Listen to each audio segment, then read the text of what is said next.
존경하는 국민 여러분, 김영주 전원위원장님과 선배 동료 의원 여러분, 국민의힘 경북 고령군 성주군 칠곡군 출신 정의용 의원입니다. 선거관리위원회 사무총장님, 사무처장님, 의원님 고생이 많으십니다. 지난 3일간 의원님들의 말씀 잘 청취했습니다.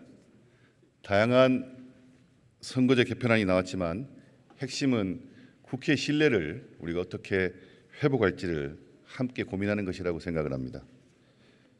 국회에서 전원위원회가 19년 만에 개최된 만큼 오늘 발언하시는 의원님들의 의견까지 잘 수렴이 되어서 각 당의 지도부가 협의 과정에서도 원만한 합의를 이루어내기를 기대합니다.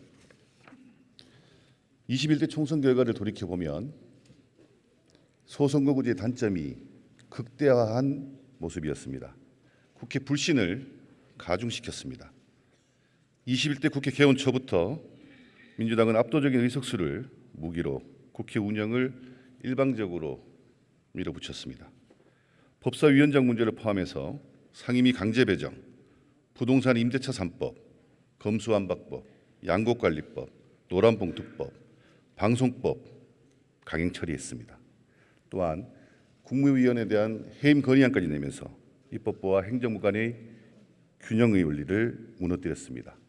또 당대표의 또 소속 국회의원의 체포 동의안은 다수의 힘으로 부결시켰습니다. 우리가 정치개혁, 선거제도 개혁을 논의하기에 앞서 밀어붙이기식 입법 폭주에 대한 사과 반성이 선행되어야 한다고 생각을 합니다. 지금부터 제가 생각하는 선거제도의 개선 방향에 대해서 말씀드리겠습니다. 첫째, 의원 정수 확대에 반대합니다. 정수를 축소하는 방향으로 논의가 진행되어야 합니다. 국민의 60%가 의원 정수 확대를 반대하고 있습니다. 어떻게 하면 우리 국회가 이번 선거제도 개선을 통해서 국민의 신뢰를 회복할지가 핵심입니다. 국민들께서 원하시는 방향으로 개선되어야 합니다. 둘째, 국회의원 선출 방식은 소선거구제 유지가 바람직하다고 생각을 합니다. 소선거구제는 유권자들에게 우리 지역의 대표가 누구인지, 지역의 목소리를 대변하는 사람이 누구인지 직접 확인 가능하고 소통의 기회가 많다는 점에서 국민들께 보다 더 유리한 제도입니다. 또한 여러 나라가 채택하고 있으며 우리 국민들께서 이미 경험하고 또 여러 번 시행되어서 검증된 제도입니다. 다만 승자독식이라는 소선거구제의 문제점을 해결하기 위해서 소선거구제와 중선거구제를 혼합한 형태도 대안이 될 수 있다고 생각을 합니다. 현재 하나의 기초단체에서 시구에서 갑을 또는 갑을병으로 국회의원을 나눠 뽑는 경우에 기초단체를 한 지역으로 해서 2인 또는 3인을 선출하는 방안을 논의해 볼 수 있습니다. 셋째, 연동형 비례대표제는 반드시 폐지되어야 합니다. 연동형 비례대표제는 위성정당 창당을 필연적으로 야기할 수밖에 없습니다. 아직도 우리 당의 선배 의원님들께서 이 정치적 야합을 막는 과정에서 재판까지 받고 있습니다.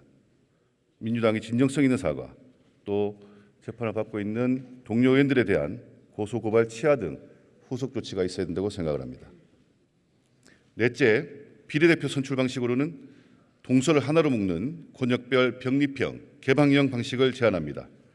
동서를 한 권역으로 하고 의석을 각 권역별로 동일 배분해서 비수도권의 비례대표 의석수가 많아지게 해서 지역 대표성을 강화할 수 있습니다. 한 권역에서 여러 정당의 후보가 당선되고 소수 정당도 원내 진입이 가능합니다. 사표를 방지하는 데도 도움이 됩니다. 또 개방형으로 비례대표 선출해서 국민들에게 비례대표 선출의 선택의 권한을 주어야 합니다.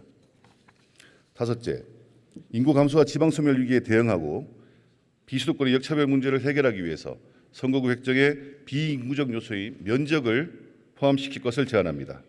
인구 편차 2대 1만을 고려하지 말고 영국의 사례처럼 면적을 고려해서 면적 규모가 일정 수준이 넘어서지 않도록 기준을 추가할 필요가 있습니다. 존경하는 국민 여러분, 그리고 선배 동료 의원 여러분, 독일의 슈레드 총리는 정치인이 인기를 얻으려고만 하면 꼭 필요한 일을 할 수 없다고 했습니다. 윤석열 대통령께서도 개혁은 인기 없는 일이지만 회피하지 않고 반드시 해내야 한다고 하셨습니다. 이번 충분히 반영될 수 있기를 기대합니다. 경청해 주셔서 감사합니다.